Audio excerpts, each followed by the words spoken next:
Well, 2 weeks from today, President Trump and China's Xi are supposed to meet at the G-20 to further negotiate a trade deal. It's been a question, though, that everybody has been asking recently. Here's the very latest on whether that meeting will happen from the president. Listen. It doesn't matter if he shows up good, if he doesn't. In the meantime, we're taking in billions of dollars a month, Brian, from China. And by the way, they subsidize their industry. So our people are not paying. You know, there's this big thing about tariffs. Oh, our people pay. It's a lot of nonsense. You know what happens, really? The companies move back.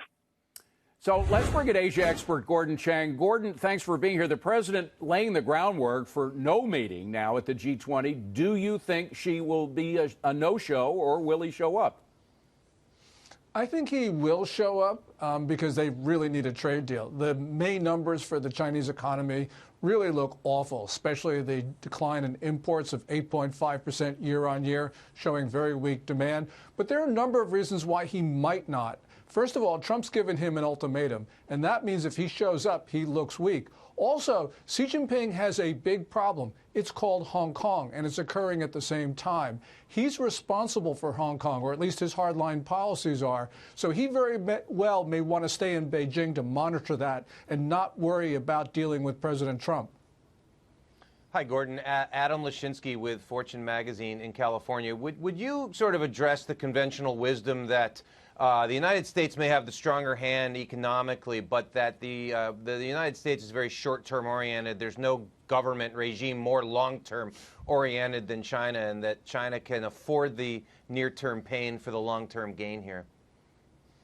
Yeah, people say, well, you know, Trump has to face re-election, but, you know, Xi Jinping faces an election every day. He's deinstitutionalized the Communist Party, which means that there could be a change at any moment. He's responsible for, quote-unquote, losing America. He's also responsible for the trade friction. That's the way his adversaries put it. So Xi Jinping right now is in a very difficult position. And I think, you know, Trump faces one re-election. You know, Xi Jinping, it's all the time. Hey, Gordon, Gary Smith, welcome back to the show. I have a theory on China. Everyone's propping up China to be this, you know, Jedi Knight of countries with their economic planning. And I think you and I have discussed this, but I'm wondering your thoughts. My theory is twofold. One, the big gains of China as a power are gone. They've made the big move from an agrarian to an industrial society. That can't happen again. Two, and maybe more importantly, there's never been a great economy that's been centrally planned. It didn't work for Russia. It didn't work for countries like Venezuela. It won't work for China, despite this myth that they can look out 25 years in the future. But I'm interested in your thoughts. Yeah, Gary, you're absolutely right. And there's one other reason for this. China's period of growth coincided with its demographic dividend, the extraordinary bulge in the Chinese workforce. Well, the workforce peaked in 2011, and now it's declining, and the population as a whole will start declining. So there's a whole bunch of reasons why China's growth is just not going to continue. And, you know, as you say, look, this is a centrally planned economy. They can sort of make short-term changes, but we have seen some really disturbing signs out of China for the last 7-8 months. I think they're in trouble. Also putting some pressure on China, leaders of the Hong Kong protests planning another massive rally for this Sunday. This coming after protests turned violent earlier in the week. Gordon, I'm wondering where exactly is this headed, and does it put more pressure on President Xi to work something out with the United States?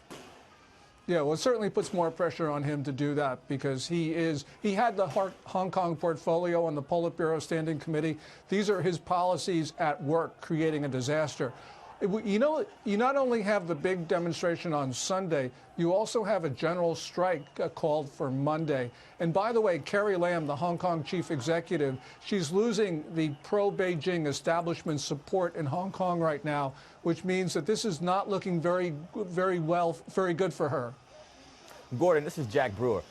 What is the feel on the ground in China right now? What are the people saying? I mean, you know, we were earlier discussing Iran and getting a feel for those folks on the ground. But in China, what are they seeing on mainland China? Are they concerned? Do they want a deal? What's the sentiment on the ground? Yeah, well, you know, among senior officials, it's just to parrot what Xi Jinping has been saying.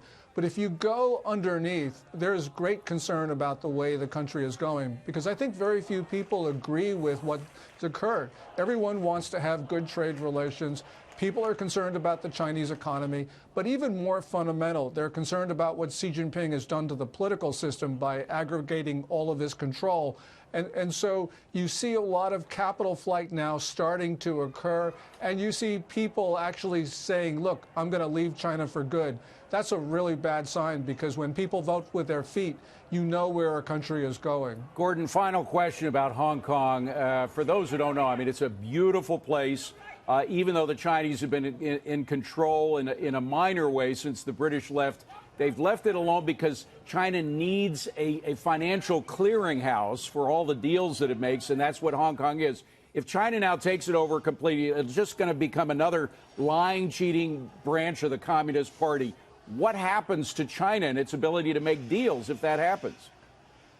I think it really declines. And you hear the Speaker of the House and Senator Rubio talking about withdrawing the exemptions and privileges that Hong Kong enjoys under U.S. law. Export restrictions, visas, all the rest of it. All of those special privileges could go. And I think you'll see a number of businesses leave Hong Kong. So the financial industry will go to New York, and regional headquarters will go to Singapore, Tokyo, and Taipei.